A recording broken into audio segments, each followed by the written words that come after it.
Ko'p ishlasang ko'p pul topasan deyishadi. Shunda kamroq ishlab ko'p pul topish imkoni yo'qmi?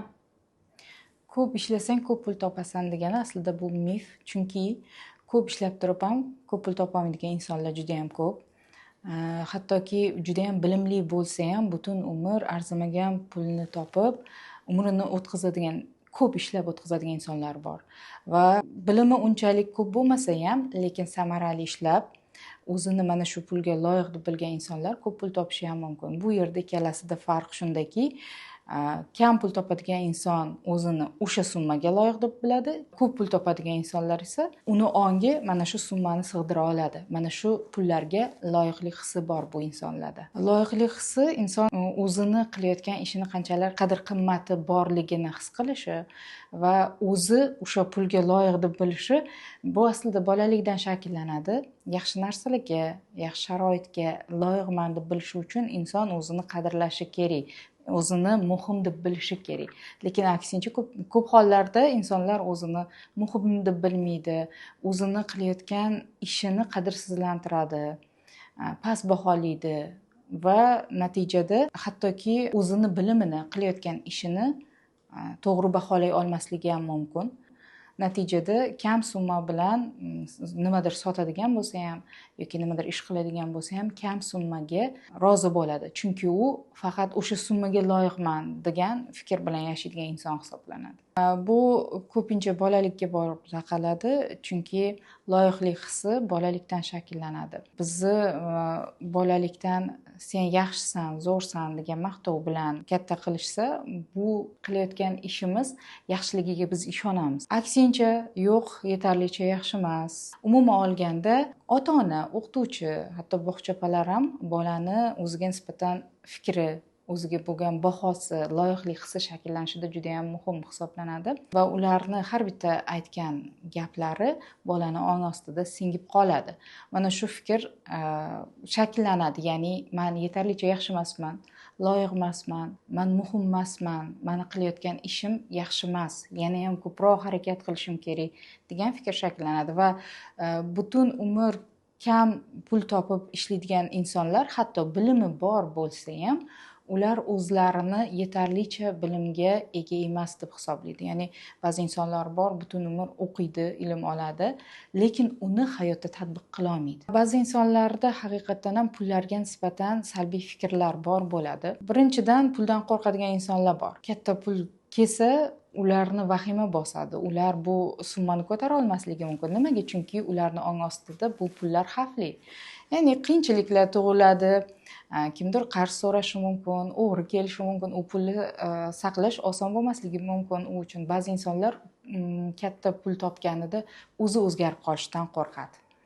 Va ong ostida salbiy fikrlar bo'lsa, pulga nisbatan qo'rquvlar bor bo'lsa, bunday insonlar birinchidan bularga pul kelmaydi yoki imkoniyat kelsa ham bu imkoniyatni ular ko'ra olmaydi, pul topish imkoniyatini. Qochish bo'lishi ham mumkin.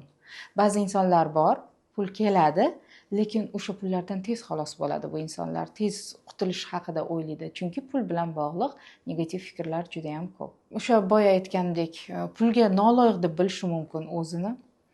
Pul muammoga olib keladi degan fikr bo'lishi mumkin. Pul faqat o'g'rilik yo'li bilan olinadi degan fikr bor bo'lsa ham kelmaydi. Va boya aytganimdek, ongi qanchalar keng bo'lsa, o'sha summa keladi. Lekin bu inson rivojlanmagan bo'lsa, fikrlash doirasi tor bo'lsa, u katta pullarni qabul qila olmaydi. Bu ongni birinchidan ong ostidagi qanaqa salbiy fikrlar bor? Pulga nisbatan salbiy fikrlar, boy insonlarga nisbatan salbiy fikrlar va pul bilan bog'liq qo'rquvlari bor bo'lsa, inson o'shani aniqlashi kerak. Nima uni hayotiga ta'sir qilyapti va o'sha u xohlayotgan katta summaga to'sqinlik qilayotgan narsani aniqlashi kerak bo'ladi va buni olib tashlashi kerak. Negativ fikrlar bilan ishlagandan keyin, negativ fikrlarni olib tashlagandan keyin pul kelganida u o'zini yomon his qilmaydi. Ba'zi insonlar pul kelganda halovatini yo'qotadi.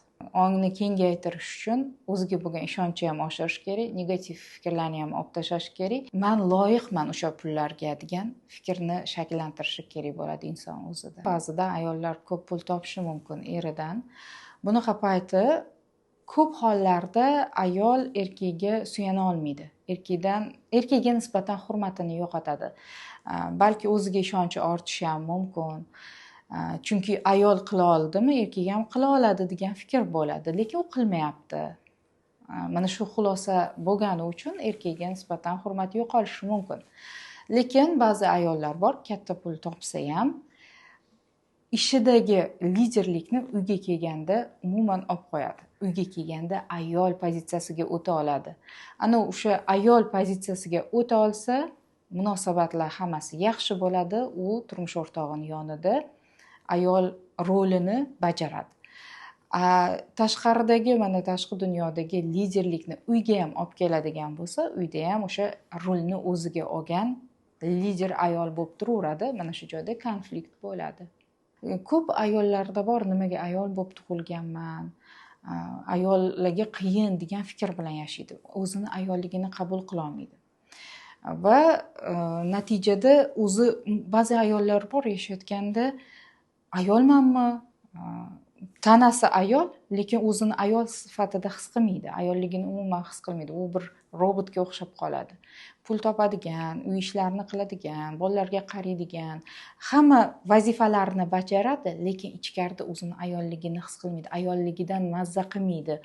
Ayolligidan rozilik yo'q.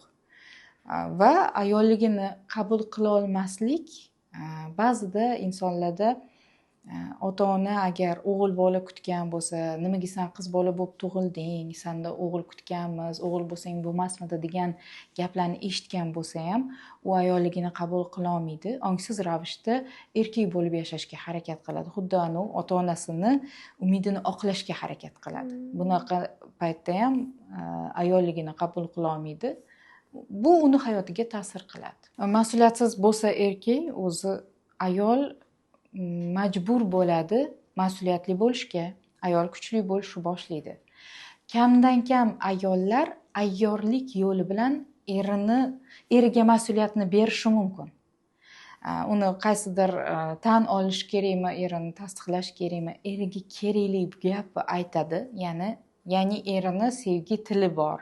O'sha sevgi tilida gapiradi va erini rus tilida vdохновлять deydi. Ya'ni qo'llab-quvvatlash, uni tasdiqlash, tan olish orqali yo'lga solish ham mumkin. Lekin ba'zi ayollar, ba'zi emas, ko'p ayollar bilmaydi. Chunki bizda ayol qanaqa bo'lishi kerak, erkak qanaqa bo'lishi kerak va erkak ayol qanaqa gaplashishi kerak, bu o'rgatilmaydi qizlarga. Ular o'zlari kuchli bo'lishni afzal ko'radi.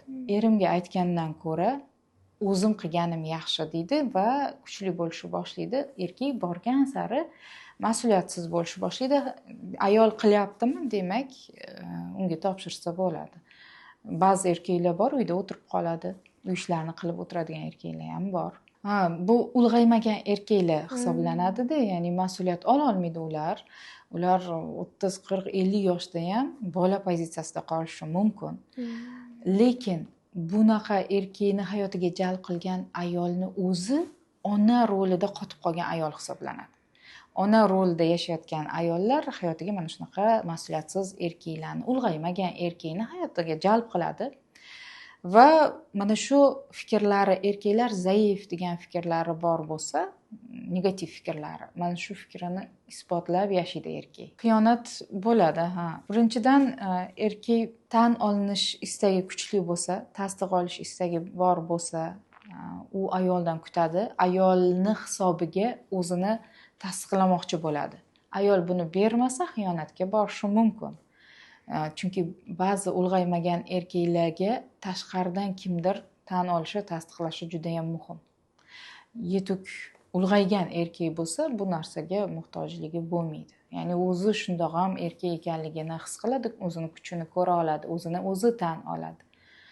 Va ayollarda ham aksincha, ba'zida erkak zaif bo'lsa, kuchsiz bo'lsa, mas'uliyatsiz bo'lsa, pul topmasa, ayoliga e'tibor bermasa, himoya qilmasa, bunday paytda erkakga nisbatan hurmati yo'qoladi va tashqaridan kimdir unga o'sha mehrni bersa, e'tiborni bersa, himoyani bersa, bu ayol ham xiyonatgacha borishi mumkin. Hozirgi vaziyatda judayam ko'p mana shu ayollarni xiyonati oxirgi paytlarda ko'paygan va ayollar keladi, haqiqatdan ham qiynalgan.